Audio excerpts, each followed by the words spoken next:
दोस्तों नमस्कार। सरल नर्सिंग की इस ऑनलाइन प्लेटफॉर्म पे आपका हार्दिक स्वागत है और अभिनंदन है। आज अपन ओबीजी की 28वीं क्लास अपन ने कल डिस्कस कर ली है। आज अपन डिस्कस करेंगे 29वीं क्लास नंबर 29, जिसमें अपन डिस्कस करेंगे पॉलीहाइड्रोअम्नियोस कि पॉलीहाइड्रोअम्नियोस होता क्या है। ठीक है, पॉलीहाइड्रोअम्नियोस जहां पर पॉली वर्ड आ जाए वो आपको क्या दर्शाएगा? अधिकता। ठीक है, और एमनियोटिक अपन क्या पढ़ रहे हैं? एमनियोस। तो एमनियोटिक फ्लूइड क्या होगा? मोर देन या ग्रेटर देन 2000 ml, यानी 2000 ml से ज्यादा होगा एमनियोटिक फ्लूइड, तो उस कंडीशन को बोलेंगे अपन हाइड्रोअम्नियोस। ठीक है, फिर अपन बात करते हैं इटियोलॉजी की, किस किस वजह से ये हो सकता है। तो पहला है इटियोलॉजी फीटल एनोमलीज, यानी फीटल एनोमलीज यानी जो फीटल है वो क्या हो, उसका जैसे स्मॉल हेड होगा, हेड स्मॉल हो गया उसका। ठीक है, open spina bifida, spina bifida यानी ओपन स्पाइन बैठो तो बाहर उसके अंदर से क्या होगा? सिक्रेशन आएंगे, जिसकी वजह से फ्लूइड भी इंक्रीज हो सकता है। ठीक है, oesophageal as a duodenal atresia, oesophageal as ए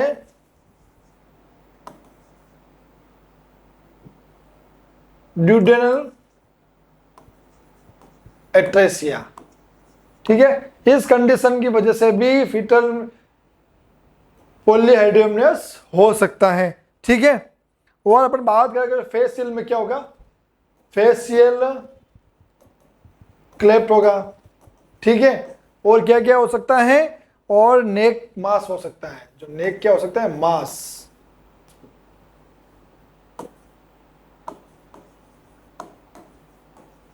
ठीक है, वही अपन बात करें प्लेसेंटा की वजह से भी ये पॉलीहाइड्रोअम्नियोस हो सकता है। कैसे हो सकता है? कि ट्यूमर ग्रोइंग सिंगल वेलाई, यानी जो प्लेसेंटा के अंदर जो विलाई होती हैं वो क्या होगी? सिंगल होगी, तो इस वजह से हो सकता है। ठीक है, मल्टीपल प्रेगनेंसी, यानी प्रेगनेंसी क्या हो? मल्टीपल हो, उसकी वजह से भी ये हो सकता है।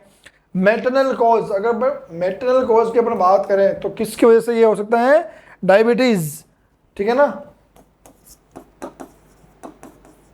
डायबिटीज या कार्डियक डिसऑर्डर या रीनल डिसऑर्डर। ठीक है, इनकी वजह से क्या हो सकता है? पॉलीहाइड्रोअम्नियोस हो सकता है। बात करें साइन एंड सिम्टम की, अगर पॉलीहाइड्रोअम्नियोस होगा तो आपको क्या क्या साइन एंड सिम्टम देखने को मिलेंगे?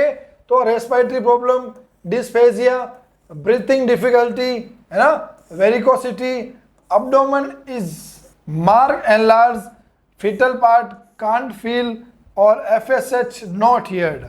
ठीक है, कि रेस्पिरेटरी प्रॉब्लम होगी। अगर ज़्यादा, जाहिर बात है, अगर ज़्यादा एमनियोटिक फूड होगा अंदर तो मदर और फिटल दोनों को रेस्पिरेटरी प्रॉब्लम होगी। डिस्पीनिया हो सकता है ना, सांस लेने में दिक्कत हो सकती है, वेलोसिटी हो सकती है। ठीक है, जो अब्डोमन मार्क हो गया एनलार्ज, जो पेट है वो क्या होगा? बड़ा हो सकता है। ठीक है, fetal part can not feel. अब फीटल कहाँ से फील होगा? अगर बॉडी के अंदर जो उस कैविटी के अंदर कितना क्या फ्लूइड ज़्यादा हो जाएगा तो फीटल फील नहीं होगा, और फीटल फील नहीं होगा तो जाहिर बात है FSH कैसे सुनेंगे? वो भी थोड़ा इम्पॉसिबल हो जाएगा। वही अपन बात करें इन्वेस्टिगेशन की, ठीक है ना, उसमें अपने USG हो गया, CBC हो गया, एमनियोटिक फ्लूइड टेस्ट हो गया। ठीक है, ये हो गई इसके इन्वेस्टिगेशन। वही अपन बात करें कॉम्प्लिकेशन कि कॉम्प्लिकेशन क्या क्या रहेंगे। तो सबसे पहले अपन कॉम्प्लिकेशन देखते हैं, maternal complication. Maternal complication, maternal complication को अपन अगर अलग अलग भागों में करेंगे डिस्कस। ठीक है, पहले अपन करेंगे एंटी कॉम्प्लिकेशन, ड्यूरिंग कॉम्प्लिकेशन और पोस्ट कॉम्प्लिकेशन। ठीक है ना, सॉरी अपन ऐसा करेंगे इनको इन प्रेगनेंसी, ड्यूरिंग लेबर, ठीक है, इन प्रेगनेंसी, ड्यूरिंग लेबर, और अपन करेंगे आफ्टर डिलीवरी, ठीक है। अब इन प्रेगनेंसी में क्या क्या कॉम्प्लिकेशन हो सकते हैं, ड्यूरिंग लेबर में क्या क्या कॉम्प्लिकेशन हो सकते हैं, और डिलीवरी के बाद पॉलीहाइड्रोमनियोस की वजह से क्या क्या कॉम्प्लिकेशन हो सकते हैं। बात करते हैं अपन इन प्रेगनेंसी, तो इन प्रेगनेंसी के अंदर प्री एक्लेम्सिया हो सकता है, ठीक है, प्री एक्लेम्सिया और एक्लेम्सिया, ठीक है, पीआईडी, प्रेगनेंसी यूज, हाइपरटेंशन, ये भी हो सकता है। जाहिर बात, अगर फ्लूइड अगर ज़्यादा होगा तो ब्लड प्रेशर भी ज़्यादा हो सकता है, ठीक है। प्री रप्चर ऑफ मेम्ब्रेन, ठीक है, प्री टर्म लेबर, है ना, pre rupture of membrane, pre term labour, ठीक है। तो ये तो होंगे इन प्रेगनेंसी। वही अपन अगर बात करते हैं ड्यूरिंग लेबर, के लेबर के दौरान क्या क्या मैटरनल कॉम्प्लिकेशन हो सकते हैं पॉलीहाइड्रोमनियोस की वजह से, ठीक है। तो यूट्राइन प्रॉब्लम हो सकती है, यूट्राइन प्रॉब्लम, ठीक है ना।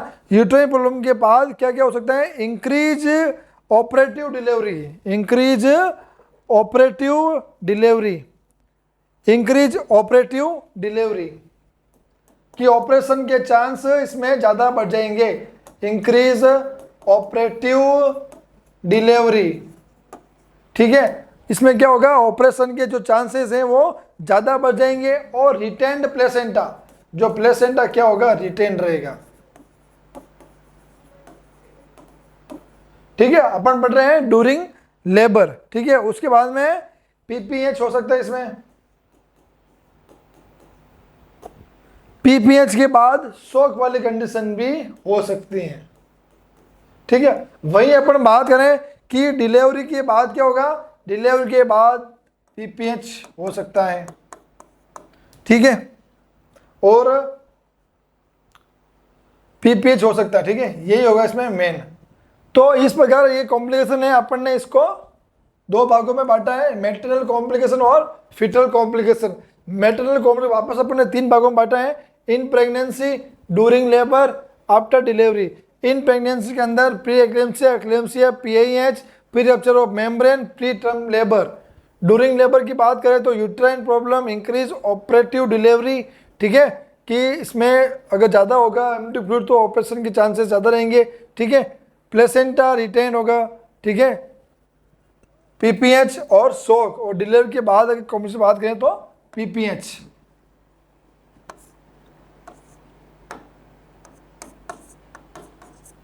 पीपीएच, ठीक है। अब अपन बात करते हैं फिटल कॉम्प्लिकेशन। मेटल तो अपन देख लिया, फिटल कॉम्प्लिकेशन कि बच्चे पर क्या प्रभाव पड़ेगा पॉलीहाइड्रोमनियोस की वजह से। तो इंक्रीज कंजेनाइटल अबनॉर्मलिटी, मतलब जो कंजेनाइटल अबनॉर्मलिटी होती है उसके चांसेस क्या हो जाएंगे, ज़्यादा हो जाएंगे, कंजेनाइटल अबनॉर्मलिटीज, ठीक है। और क्या हो सकता है, मोर्टेलिटी डेथ आर इंक्रीज,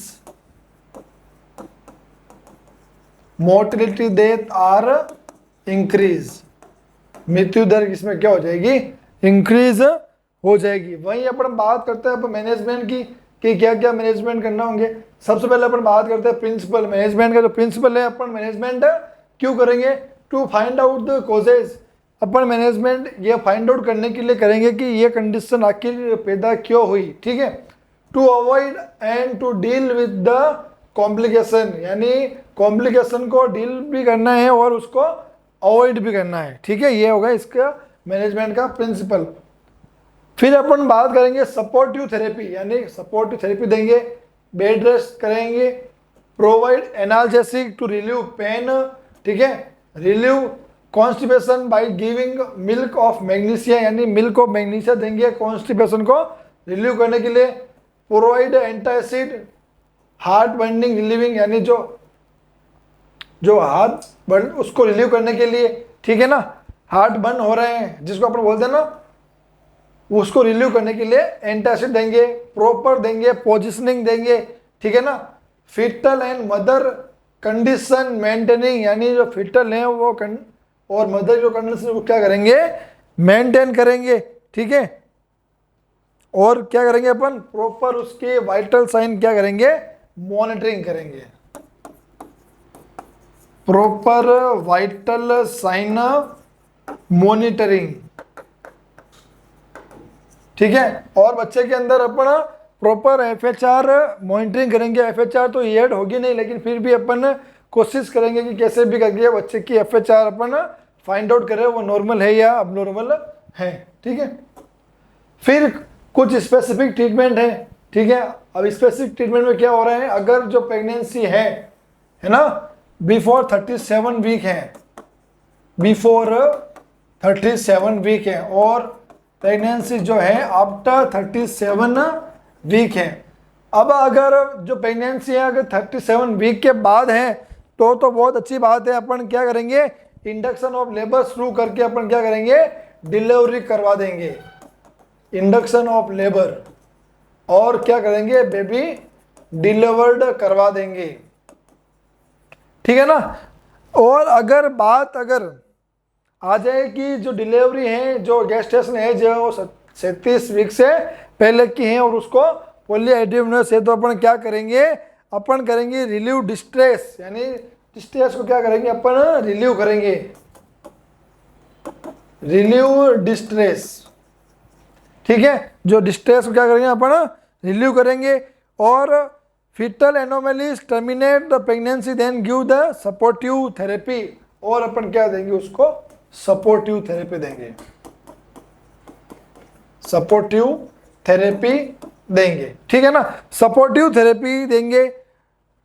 और जो उस प्रेगनेंसी को एन कैन प्रकार अपन क्या करेंगे, उस प्रेगनेंसी को ट्राई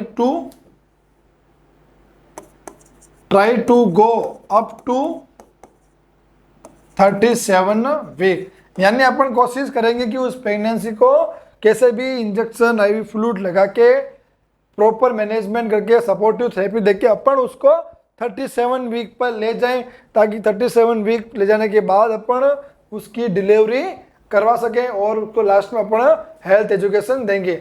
धन्यवाद दोस्तों, अगली क्लास में अपन एक और अपडेट के साथ मिलेंगे।